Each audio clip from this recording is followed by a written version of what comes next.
This week, guys, I had to bring in my new employee, our new loan officer, freshly licensed.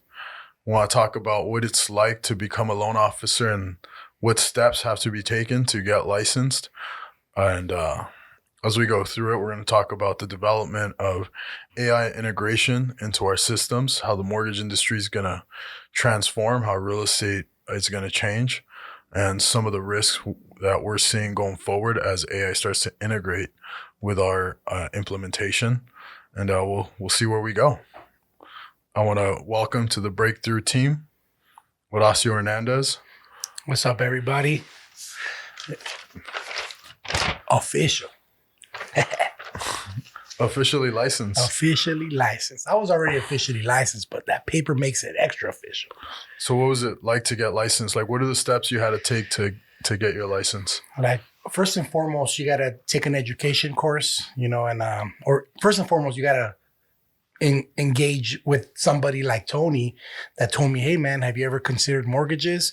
And to be honest, everyone has always told me that you should try to do real estate mortgages. You'd be really good at it. But to me, it never really clicked until, I reached out to Tony.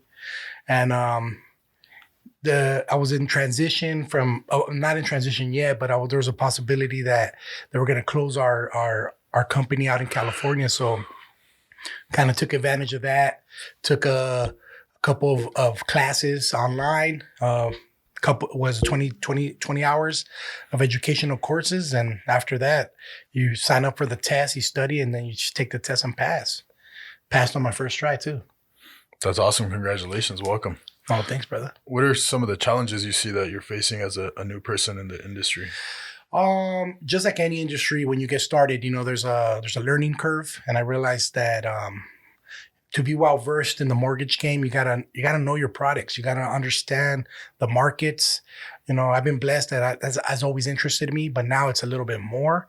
I'm more in depth I take a more in-depth look at the markets, at the news, kind of seeing what happens in the economy on a day-to-day basis, because it ultimately affects the rates in the market. So I guess my main advice of anyone trying to get into the field would be like, commit yourself.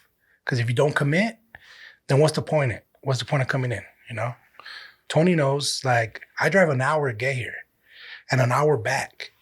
I work 10 hours a day, all that I can do at home apparently. But the reason why I do come into the office is because I want 1 hour of Tony's time so he can teach me something that I don't already know, that you're not going to learn on your own. So if there's one thing that I can tell anybody to do is get yourself a good mentor, man. Yeah, I think mentorship is huge in this game. When I got started, the dude I want to go work for ended up going down for medical reasons for like almost the first year of my career. So I was in the new state, new city. I didn't know anybody except for that dude.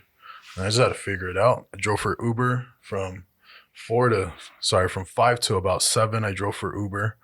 And then I would go to the gym, and then I'd go to work, and then work for 8 hours, 9 hours, and then drive for Uber again so I could pay my rent. And like, that was it. It was ganas.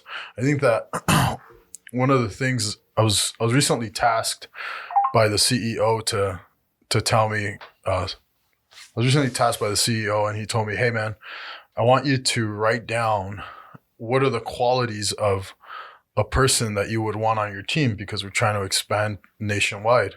And so he's like, tell me what you're looking for. And I thought about this long and hard, and he told me to read a book. And, I'm very hesitant to let people onto my team. We've interviewed a lot of loan officers, and I've shot down everybody. But when I think about what I want and what's the number one quality is, I want darkness in their soul that's under control. I want a dark past that's kept under control. And I think that leads to a quality of obsession and discipline. So I think about like you coming from Baldwin Park. I think about me coming from East LA. Some of the other guys we got just coming from a little bit of a darker background. Everybody having some kind of, what could be looked at as a character issue, but something that we've overcome in our general life. I think that excites me about you, because you come from the hood. you come from my background. And so you have a different discipline. Like you have a different, it's almost gives you like a fearless drive where you're willing to just say, fuck it, I'm going to jump in, I'm going to dive in, and we'll figure it out as we go through. Well, you're completely correct. Like I had this conversation with my mom not too long ago. She's like, like, why wouldn't you try to get into a salary position like I was before? You were making good money in sales and all that. And I'm like, yeah, I'm just tired of working for other people. If I'm going to build someone, if I'm going to build of my own brand and collaborate with somebody to make money, is like I spend so much effort making other people money. Why not do it for myself? Why not do it for a bro that I've known for over 10 years? It's like, I know he wants me to succeed as just as much as I want him to succeed. And it's like the little things in life that we take for granted, like when someone tries to lift you up and then you pass, it's like, you might not get another chance. So why not take advantage of it? Give yourself a shot. I know I got what it takes. And even with this crappy ass market, like it is what it is, and some people are going to deter you like, oh, that's one of the hardest industries to get into. So many people get laid off and this and that. But when you develop your skills in a team setting, like this branch here, it's like, even though this is an individualistic kind of career path, I don't feel that here. Like I've heard about it that it's all on you, but man, there's 4 gentlemen in this office that I know that I can go to ask any questions. I can call Tony in the middle of the night if I'm having difficulty with a loan because of, for example, the manufactured homes. I'm relatively new to that. That's brand new to me. And Tony's been a stepping stone. He allows me to figure it out for myself first. And then afterward, after I looked under every freaking rock and can't answer the question, that's when he goes, all right, bro, get in here. I saw you. Took a couple hours, and a simple question that he could have answered in 2 minutes, he allows me to answer for myself, which allows me to kind of remember the process, remember the path that I did to get to that answer. And it's like everyone in this office does it. So I'm extremely blessed to be part of this branch, man.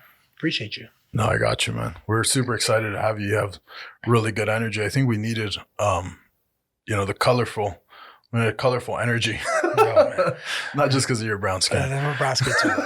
No, I know what he says. Like, I'm a lot. It's a lot of energy, but there's a different feel when you're not here. Like when you're not here, it's like, you're the good energy. And like you got here right on time when I started to shift the business. So it's a really hard concept in business to grasp. And that's like, it's like a bush, right? Like if you just let a bush grow, it grows out of control. Yeah. Right. Like the tree in my front yard hasn't been trimmed in I don't know how long. I got to talk to my gardeners pretty aggressively today because I tried to walk on my sidewalk and I couldn't. And they didn't trim it properly. Now it's out of control. Now it doesn't look pretty. And that's what people in business fail to do, is they fail to trim the bushes, taking a step back. Because if you can trim the bushes, if you can trim the hedges properly, then you're able to blossom. You're able to then go forward in a controlled environment. So when I was, right before you got here, I'm spending 40, 50 grand a month on marketing for other people in hopes that I would get some of it in return. Give me your scraps. That's enough, because I'm so good with P&L management. I'm so good with making things profitable. I'm so good at sales, which is, a dark term now to say I'm a good salesman. I'm a fucking great salesman. And so then I said, I'm going to evolve this shit, but I have to trim the bush. I have to trim the bushes first. I have to trim the hedges. And so then what did I do? I said, okay, I'm going to go to the internet. And so I took years of my career, and it was my biggest challenge to say, I have over 10 years of sales experience. And I was like, okay, I'm going to go and I'm going to start incorporating technology. And you're starting to see just little implementations of AI into my stuff with automations. You're starting to see the development of my own CRM. Yeah. You're starting to see the development of leads come in. How many leads do you get in a day? At least 20, 30, 40 leads sometimes. And that's probably not a day though. Oh, I mean, I'll pull up my phone right now, bro. I know that for a fact. Follow up, not recently, but when I first got leads. But because you were getting everybody's leads. Oh, yeah. But you personally, you're getting what, 2, 3? A minimum, yeah. I mean, that's right now where I'm at. I'm about 15 leads a day for this branch. 15 new people that have raised their hand and filled out a form that say, I want a mortgage or I want to do a real estate transaction. You know, most people aren't going to get 15 leads in a month. Yeah. And we're getting them every day because of our move towards technology. Because technology is the new way to go. Nah, for sure, dude. I'm always sending you AI videos, right, bro? In regards to kind of automating everything to make it more simplistic for not only your organization, but the organization as a whole. Yeah. And we realized, like, man, if you let this slip out of your hands and not get your hands wet with this new technology that's coming out here, you're gonna be left in the dust, man. Yeah, I think our industry is so primed to change. Like right now, we're working on a new company that's, it's gonna compete. So I'm very fascinated with like high caliber men and like what they do and like what was their drive. Do you know who the CEO of Zillow is? No. Rich Barton, CEO of Zillow. Not a lot of people know this. This dude founded Expedia. When's the last time you ever heard of a travel agent? Oh, it's been a minute. You know what his goal was? To be a travel agent? To get rid of the travel agents. Oh, damn. To get rid of the travel agents. Guess what he's doing with Zillow? Trying to get rid of everybody in between. Trying to get rid of the real estate agent. And guess what all the real estate agents do? Go to Zillow? Go to Zillow. Pay for their advertising. I was dropping 30 G's a month into Zillow. I knew this. I used to work in his building. I was on the 26th floor of the Russell Investment Center. That was where I started my mortgage career. Those motherfuckers were right above me. As a matter of fact, when Zillow started incorporating mortgage leads, they took me to lunch. Wow. And I went to lunch with some of their sales reps. And this is where I found out, like, oh yeah, Rich Barton is the CEO. I connected the ties to Expedia. And dude, the CEO of Zillow, the number one platform, the de facto standard. You know what the de facto standard means? What does that mean? So it means you think of something and then your mind goes to that, right? You think of shoes, Nike, de facto standard. Think of, I want to buy a house, Zillow, right? Yeah. You think of food now, Uber Eats. Would you believe it that I've never used Uber Eats, bro? Shut the fuck up. I swear. I downloaded it one time and it's like, I live in a gated community and it's like everyone always, every time I walk outside my apartment complex or my condominiums, it's like you see food just hanging, bro. Yeah. Because they can't get into the place. I was like, it's too much hassle. I put my code in. Oh, bro. I put my code in. Dude, I have a funny story about Uber Eats, bro. This is how I knew the U.S. was done. When I said the U.S. economy's, this is the easiest place to live. This is the easiest era. When everybody complains about how hard their life is, I'm watching a movie. I was watching, this is a terrible segue, but I was watching Inglourious Bastards. And there's a scene in Inglourious Bastards where that guy walks into a dairy farmer's house and he tells them, I heard you have delicious milk. And he sits down at their table and he goes, do you mind if you pour me a glass of your delicious milk? And then they go and they pour him a glass and the shot is like they're pouring the glass of milk, right? And then afterwards, he shoots the basement and kills everybody except for one girl that runs off.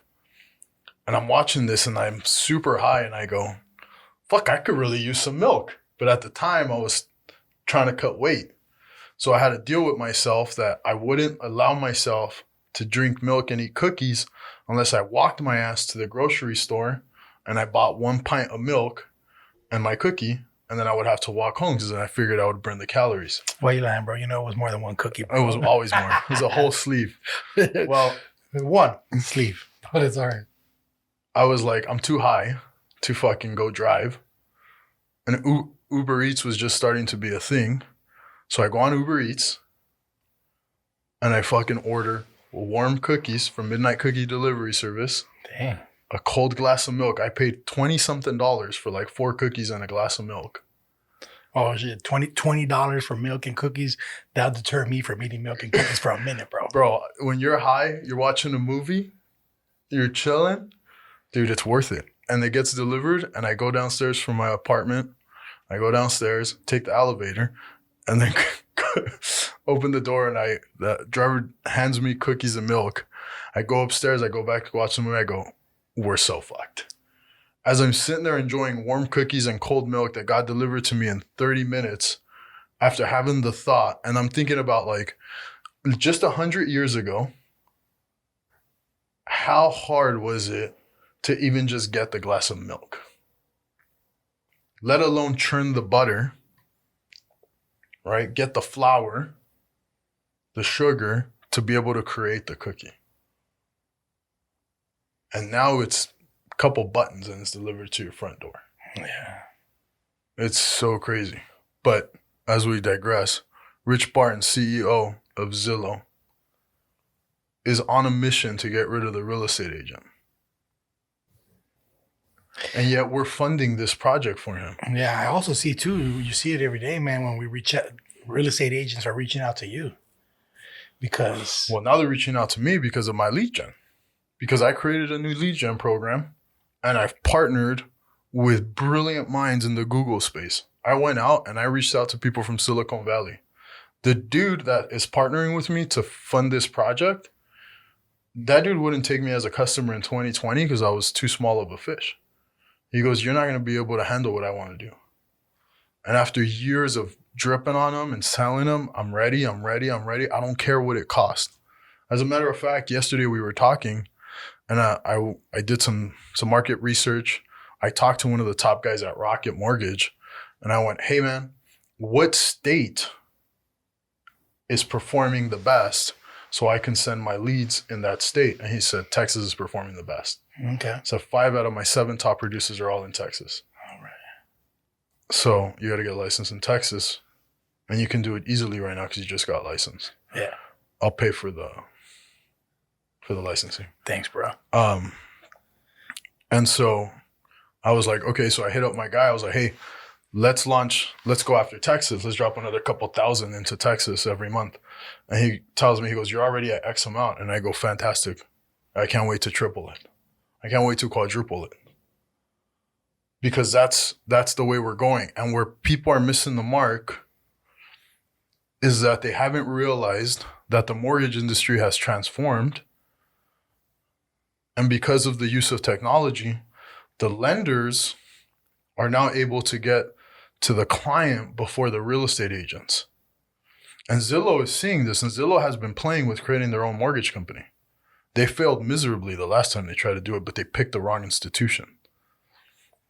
They picked a small bank out in Kansas.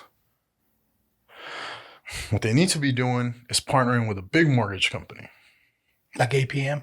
Like APM, like Rocket, like UWM. And then they're fucking unstoppable. Then they'll own the real estate and the mortgage side. But until this guy, Rich Barton, sees that come in, he's got one mission. He's either going to make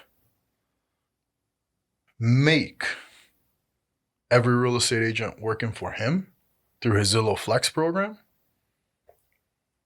or he's going to create a system that's so dialed down that the realtor is no longer in existence. And I think we're less than 5 years away. I think we're less than 5 years away from you being able to go to Zillow, picking the houses that you want to see. Yep. They send you codes to your phone. And And then you just walk in. do your open house yourself. Mm-hmm. With no one hassling you, trying to sell you anything. The house sells itself. Yep. I think we're this close to that. Yeah.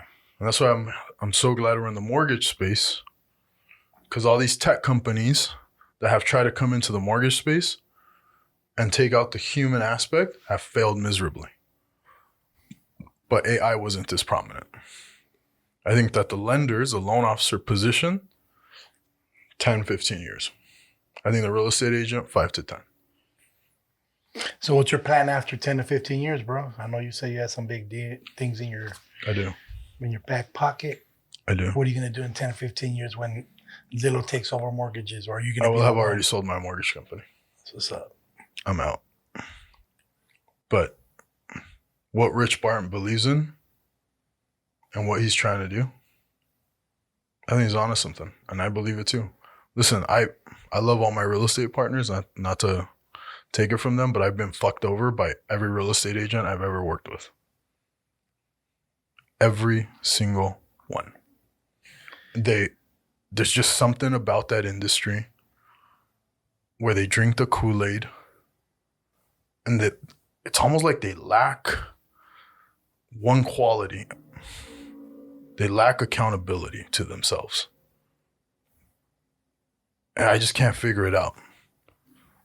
I can't figure it out. Like I can't figure out what kind of Kool-Aid everybody's drinking in the industry. But that's why we just said we're going to bypass everybody. And dude, I have great partnerships. Amazing partnerships. I have guys who I've been in this since the beginning and I'll let eat at my kitchen table. And vice versa. I think they would let me eat at theirs. As they should. I always say too, man, it's like there's enough for all of us to eat, but you just got to bring something to the table. You know, like a lot of people, and I think this goes back to what you were talking about in regards to where we kind of grew up. That we had to earn everything that we got, you know? Like to this day, my mom's worked at Walmart for 20 years, bro. And I try to bring her to San Diego. She's like, nah, I'm happy where I'm at. You know, it's like a mindset where, I mean, it keeps her busy and she loves her job. You know, she's seen managers leaving handcuffs, bro. You know what I'm saying? It's crazy. But yeah, everything that we've accomplished, bro, we've done it like relatively alone. You know what I'm saying? With no guidance.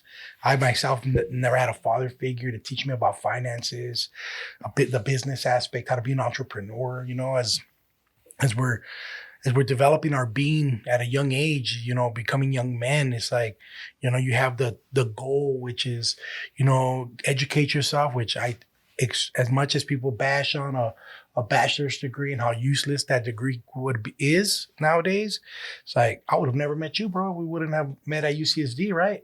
Yeah. I mean, I joke with people, and you'll love this because we work together.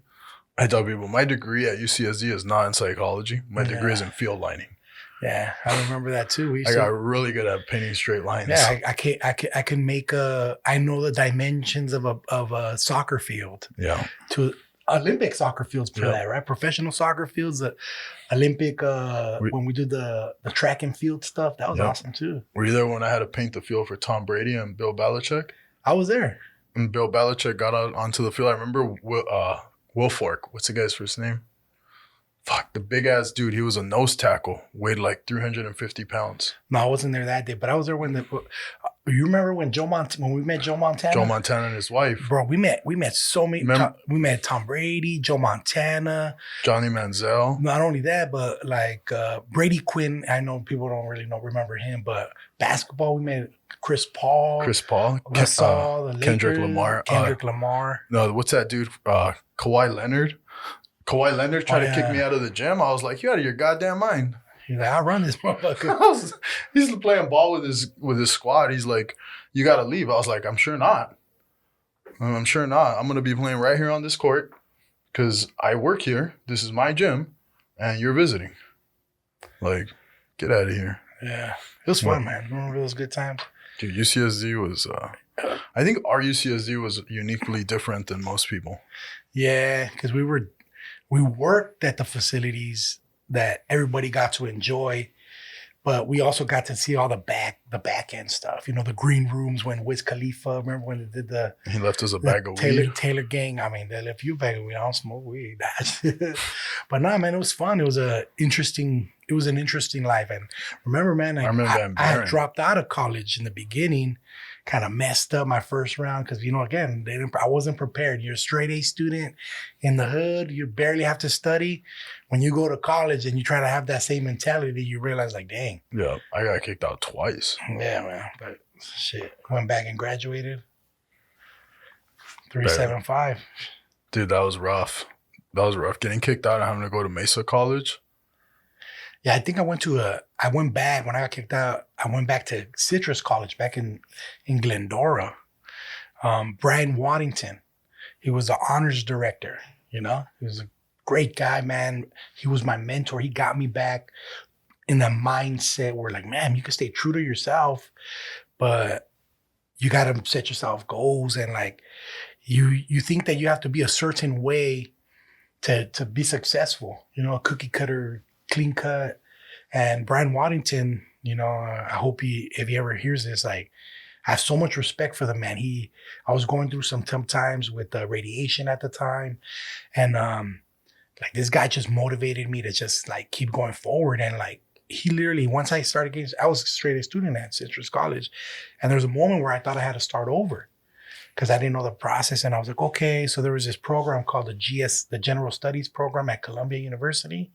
So it was like for like non-traditional students, which I was because I had dropped out. So I was applying to there. I had some people come visit me and they're like, you're a great candidate, come in. But I would have had to start all over. You know what I'm saying? And Brian's like, why don't you go back to UCSD? And I was like, wow. It's like, I got kicked out. He was like, bro, just a phone call. That's all it took. I remember, I forget that lady's name. She was really nice to me. She's like, well, unfortunately, I had gotten kicked out, so I lost my financial aid. I was on financial aid probation. Like I went back with the one, because when you go from a UCSD to community college and then try to go back, they don't count their straight A's there. So when I went back to UCSD, I was already in senior standing because all my G's were done at community college, but my UC GPA was 1.8. Yeah. You know, so I was like, what the heck? I have all these straight A's. So I had to, and I was kind of clutch most. I ended up finishing in a year and a quarter. And my UC GPA was a 3.0, bro. You know, like I was like, damn, but my cumulative is like 3.8. So I graduated with 3.8 after being kicked out, bro. It was cool. That's incredible. That's way better than my story. Yeah. I mean, I'm better than you in a lot of ways, bro. I'm just kidding. No, believe it or not, this guy right here, he spent hours and hours and hours, bro, studying, cramming. It's just like, I can't do that, man. Like, I'm a, you know what, you study, and then you regurgitate it to me, which is gonna help you study.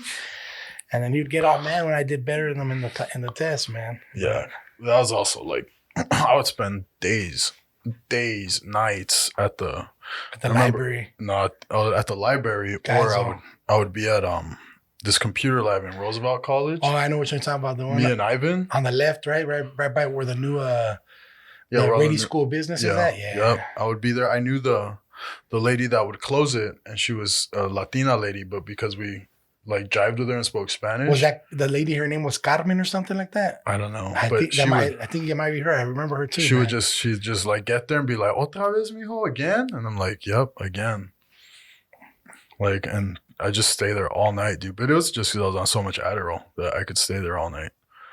It was super fun, man. That was UCSD was really an incredible experience. But now we're here, man. Now we're building businesses, and now we're on to the next level. And for what it's worth, man, welcome to the team. I appreciate you. I wanted to get you in here at some point. I knew that I always like had you like as the person I was going to reach back out to say, hey, come build this with me. And then the timing of all of it just worked out. So appreciate it, bro. I got nothing but love for you. Welcome to the team. Welcome to the industry. And let's see you make some millions. Yeah, man. I appreciate the opportunity, man. I'm taking a shot for myself. Like for all you kids out there, you know, like if you want to go to college, go. You know what I'm saying? But whatever your degree's in, remember, you don't got to stick to that. College is about networking.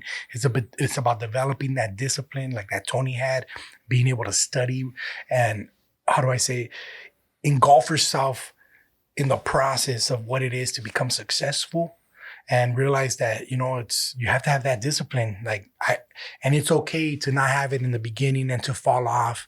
You know, he's a success story about someone that's fallen off and had coming back twice as strong. I myself had fallen off and came back to UCSD. So just échale ganas, man. You guys got this. And for all those individuals out there that think that you need somebody out there, man, there's resources out there. You're not alone. Just you got to find them and, you know, find yourself that niche, that little inner circle of people that are going to just make you successful and are going to, that are always talking business, always talking about moves. They're not bullshitting you, talking about Netflix shows. Don't get me wrong. We do sometimes, but first things first is like, what's our next move? Or what are you doing? How are we going to make money? Oh, what's my 5-year plan? What's my 10-year plan? What's my 2-year plan? What's my next week plan? Find those people that are always going to lift you up, man, because once you do, you're going to end up in a branch like this, man, and you're going to see a brighter future. I already see it, and I just can't wait to develop my person as a mortgage loan advisor, excuse me, so that way I can see what I can do, because ultimately I'm joining this game not just to make money, but to to reach out to the community because I know how important it is to own a home. And had somebody educated my raza, my people, we would have been a better community overall. You know, I know there's a lot of homeowners out there, but there's also a lot of people that can qualify and can get into a home, but just are not educated in that field or don't know anyone to educate you. So if you guys want to just answer any questions, have us answer any questions, reach out, no obligation. Tony's here, I'm here, Manny, William, and Eddie. We're all here to kind of answer any questions to kind of get you guys in the right path to home ownership, man. Deuces. There you guys.